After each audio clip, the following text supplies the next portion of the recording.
नमस्कार, मी प्रिया काळे. तरुण भारतच्या न्यूज बुलेटिनमध्ये आपल्या सर्वांचं स्वागत. आता पाहूया ठळक घडामोडी. श्री शिवप्रतिष्ठान हिंदुस्थानच्या वतीने आज श्री दुर्गा माता दौडीचा नवमीचा दिवस मोठ्या उत्साहात पार पडला. प्रारंभी सोमनाथ मंदिर, तहसीलदार गल्ली येथे प्रमुख पाहुणे म्हणून हिंदवी स्वराज्याचे बांधकाम प्रमुख तथा शिवरायांचे विश्वासू मावळे हिरोजी इंदुलकर यांचे 13वे वंशज श्री संतोष इंदुलकर व सरसेनापती हंबीरराव मोहिते यांचे 13वे वंशज जयाजी मोहिते आणि उद्योजक प्रकाश चौगुले हे उपस्थित होते. यावेळी प्रमुख पाहुण्यांच्या हस्ते आरती करून श्री संतोष इंदुलकर यांच्या हस्ते दौडीचा ध्वज चढवून प्रेरणा मंत्र म्हणून दौडीला सुरुवात झाली.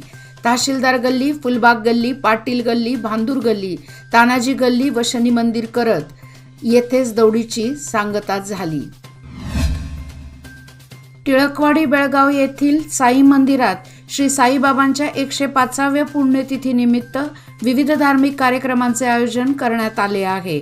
आज सोमवारी सायंकाळी पालखी मिरवणूक पार पडली. या प्रसंगी अनेक भक्त सहभागी झाले होते. कॅम्प येथे पारंपरिक पद्धतीने मागील अनेक वर्षांपासून दसरा हा उत्सव साजरा केला जातो. दसऱ्या दिवशी कॅम्पमधील जागृत 5 देवींची वाजत गाजत अनोख्या पद्धतीने मिरवणूक काढली जाते. मिरवणूक पाहण्यासाठी भाविकांची मोठ्या संख्येने गर्दी होते. मंगळवार दिनांक 24 रोजी सायंकाळी 5 नंतर मिरवणुकीला सुरुवात होणार आहे. महापालिकेमधील राजकारण आता चांगलेच तापू लागले आहे. सत्ताधारी तसेच विरोधकांमध्ये सुरुवातीपासूनच विविध प्रश्नावरून जुंपू लागली आहे. महापालिकेला बरखास्तीचा उल्लेख असलेली नोटीस आली. त्यानंतर त्या नोटिसीला उत्तर दिल्यावरून वातावरण आणखीनच तापले आहे. नुकत्याच झालेल्या सर्वसाधारण सभेमध्ये यावरून मोठी खडाजंगी झाली. हे राजकारण सुरू असले तरी शहरातील जनता मात्र विविध समस्यांनी ग्रासली असून त्यांच्या समस्यांकडे दुर्लक्ष होत असल्याचा आरोप सर्वसामान्य जनतेतून होत आहे. 3.5 मुहूर्तांपैकी एक समजल्या जाणाऱ्या विजयादशमी म्हणजेच दसऱ्याच्या पूर्वसंध्येला विविध वस्तू, सोने, आभूषणे, कपडे, इलेक्ट्रॉनिक वस्तू खरेदीसाठी बाजारात नागरिकांची गर्दी झाली होती. विशेषतः पूजा साहित्यांबरोबरच फुले, फळे व मिठाईची खरेदी देखील झाली. त्यामुळे इलेक्ट्रॉनिक शोरूम, कपड्यांची दुकाने व मिठाईच्या दुकानांमध्ये गर्दी पाहावयास मिळाली. शहरातील प्रमुख रस्त्यांवर रात्री उशिरापर्यंत नागरिकांची गर्दी पाहावयास मिळाली. खरेदीसाठी नागरिकांचा उत्साह ओसंडून वाहत होता. 6 महिने रेशन न घेतल्यास रेशन कार्ड रद्द करण्यात येणार आहे. राज्य सरकारने याबाबत कारवाईचा आदेश जारी केला आहे.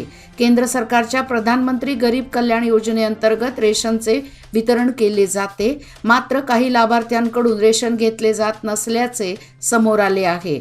त्यामुळे सरकारने अशी रेशन कार्डे रद्द करण्याच्या सूचना केल्या आहेत.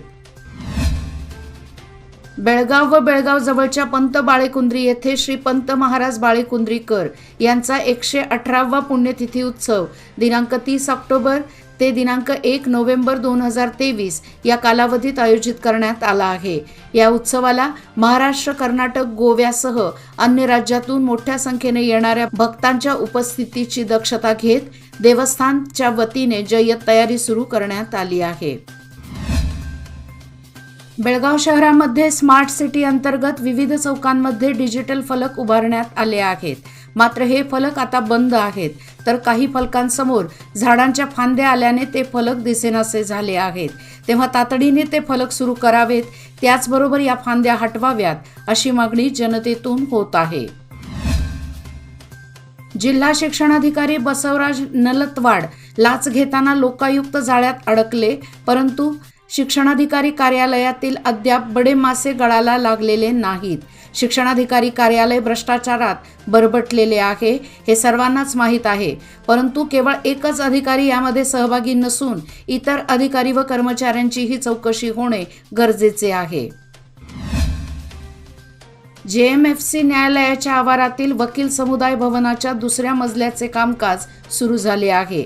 याचबरोबर समुदाय भवनाला लिफ्ट उभारण्यात येत असून त्याचे काम युद्ध पातळीवर सुरू आहे. यामुळे समाधान व्यक्त होत आहे. बेळगाव तालुक्यातील बिजगर्णी येथील श्री महालक्ष्मी यात्रा एप्रिल ते मे 2024 मध्ये करण्याचा संकल्प सोमवारी ग्रामस्थांनी केला।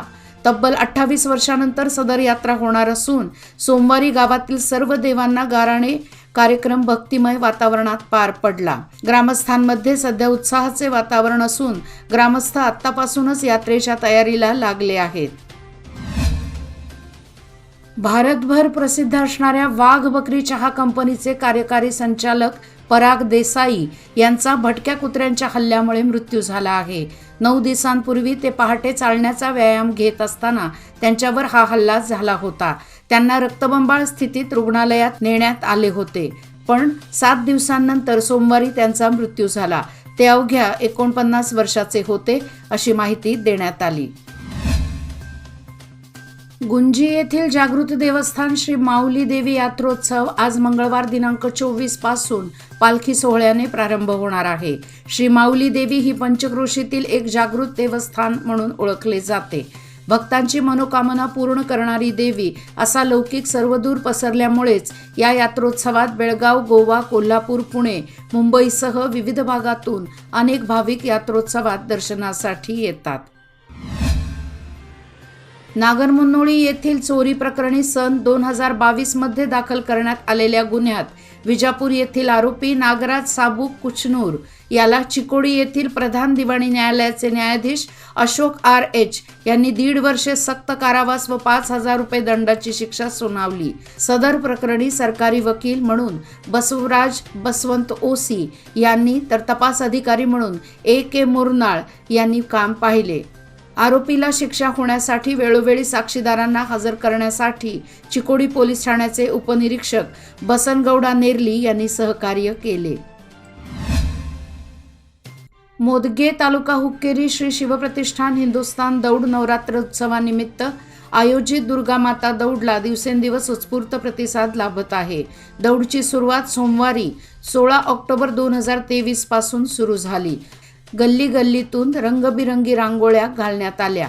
दौड देखाव्यात मोदगा गावातील बाल गोपाळ, गावातील ज्येष्ठ नागरिक पुरुष महिलांनी वेशभूषांमध्ये जिवंत देखावा प्रसिद्ध करण्यात आला। मनोचीवाडी येथे नवरात्रोत्सवानिमित्त विविध स्पर्धा घेण्यात आल्या। या ठिकाणी रोज सकाळ संध्याकाळ देवीची विधिवत पूजा अर्चा करण्यात येत आहे। येथील सार्वजनिक नवरात्रोत्सवात साकारण्यात आलेल्या दुर्गादेवी मूर्तीची महाआरती खडकलाट ग्रामपंचायत अध्यक्ष राकेश चिंचणे दाम्पत्याच्या हस्ते करण्यात आली। तरुण भारत परिवारातर्फे सर्व श्रोत्यांना दसऱ्याच्या हार्दिक शुभेच्छा। याचबरोबर आजचे बातमीपत्र इथेच संपले। अधिक माहिती आणि ताज्या घडामोडी करता पाहत रहा तरुण भारत न्यूज चॅनल। तसेच आमच्या चॅनलला लाईक, शेअर आणि सबस्क्राईब करायला विसरू नका आणि विश्वासार्ह बातम्यांसाठी दररोज वाचा दैनिक तरुण भारत। धन्यवाद।